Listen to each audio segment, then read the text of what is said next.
नमस्कार दोस्तों, स्वागत है आपका इन्फॉर्म्ड इन्वेस्टर के एक और ब्रांड न्यू एपिसोड में। आज की कहानी एक ऐसी इंडियन कंपनी की है जो ट्रैक्टर भी बेच रही है, ट्रक भी, कंसल्टिंग सर्विसेज भी और हाँ, जूते और कपड़े भी।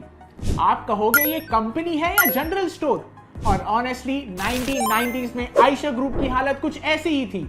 15 अलग अलग बिजनेसेस, नो क्लियर फोकस और फिर एक दिन प्रमोटर के 26 साल के पोते ने कमान संभाली और इंडियन कॉर्पोरेट हिस्ट्री का एक सबसे बड़ा क्लीन अप ड्राइव लिख दिया।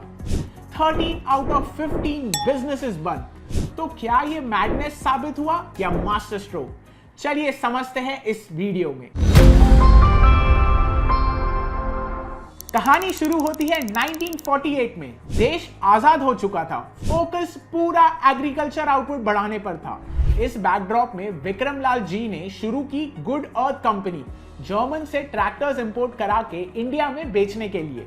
1958 में डिसीजन लिया गया कि मैन्युफैक्चरिंग इंडिया में ही होगी। जर्मनी के आयशर के साथ पार्टनरशिप हुई और 1959 में बना इंडिया का पहला 100% made in India tractor. Green revolution के टाइम आयशर ट्रैक्टर्स फार्मर्स के लिए हीरो बन गए थे, लेकिन जैसे जैसे महिंद्रा और एस्कॉर्ट जैसे जायंट्स आए, कंपटीशन बढ़ता गया। ट्रैक्टर मार्केट सैचुरेट हो रहा था, तो 1982 में आयशर ने एक गेम चेंजिंग मूव लिया। उन्होंने जापान की टेक जायंट मित्सुबिशी के साथ हाथ मिलाया to manufacture light commercial vehicles. Partnership तो 2009 में ही खत्म हो गई थी। आयशर ने ट्रक बनाना तो सीखा ही, साथ ही एक और चीज सीखी, kaizen, the Japanese art of quality control. यही वो स्किल थी जिसने आगे चलकर रॉयल एनफील्ड को बचाया। 1994 में एक सरप्राइज मूव आता है। Eicher acquires Enfield India. ये सिर्फ एक्विजिशन नहीं था, ये 124 साल पुरानी लेगेसी का टेक ओवर था। रॉयल एनफील्ड वर्ल्ड वॉर्स के बैटलफील्ड से लेकर इंडियन आर्मी के बॉर्डर पेट्रोल तक पॉपुलर थी। वो धम धम डुग डुग डुग वाली नौजवानों के दिल के धड़कन बन चुकी थी। पर सच ये था, आइकॉनिक ब्रांड तो था पर बिजनेस लॉस मेकिंग, पुरानी टेक्नोलॉजी और फेलिंग रेलेवेंस। 1990 तक बोर्ड सीरियसली सोच रहा था कि रॉयल एनफील्ड को बंद कर देते हैं। अब आता है कहानी में twist. Around 2000 third generation Siddharth Lal ji की एंट्री होती है। He was just looking for an opportunity. उनका मोटो क्रिस्टल क्लियर था, मैं एवरेज नहीं वर्ल्ड क्लास बनना चाहता हूं। और फिर हुआ इंडियन कॉर्पोरेट हिस्ट्री का boldest clean up and business restructuring. 13 businesses बंद, ट्रैक्टर बिजनेस टैफ को बेच दिया। फोकस सिर्फ दो चीजों पर, रॉयल एनफील्ड और कमर्शियल व्हीकल्स। यहीं से सर्वाइवल से ग्रोथ का सफर ऑफिशियली शुरू हो गया।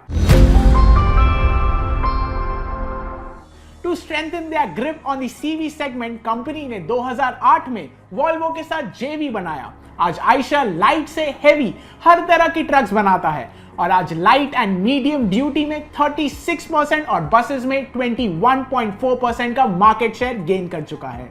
दूसरी तरफ रॉयल एनफील्ड, जो अब बाइक नहीं लाइफस्टाइल है, हीरो होंडा, टीवीएस और बजाज के 100 सीसी भीड़ को छोड़कर सिद्धार्थ लाल जी ने mid segment 250 CC to 750 CC पर फोकस करने का डिसीजन लिया। रिजल्ट, मिड साइज सेगमेंट में 87% market share. Basically a monopoly in the mid segment. तो क्या उस 26 साल के लड़के का गैम्बल सफल हुआ? चलिए नंबर्स देखते हैं। आज आयशर 2 लाख करोड़ की कंपनी है। द इंजन, टोटल रेवेन्यू का 85% अकेले रॉयल एनफील्ड से आता है। Focus clearly paid of. अगर मैं फाइनेंशियल्स की बात करूं, बिल्कुल debt free company, strong cash flow and ROE 25%, जो पीयर्स के मुकाबले मैन्युफैक्चरिंग में शानदार है।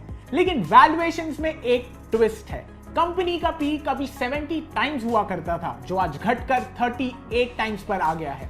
इसे कहते हैं पी कॉन्ट्रैक्शन। मतलब प्रॉफिट ग्रोथ स्ट्रॉन्ग रही पर वैल्यूएशन कम होने की वजह से शेयर प्राइस उतना नहीं भागा।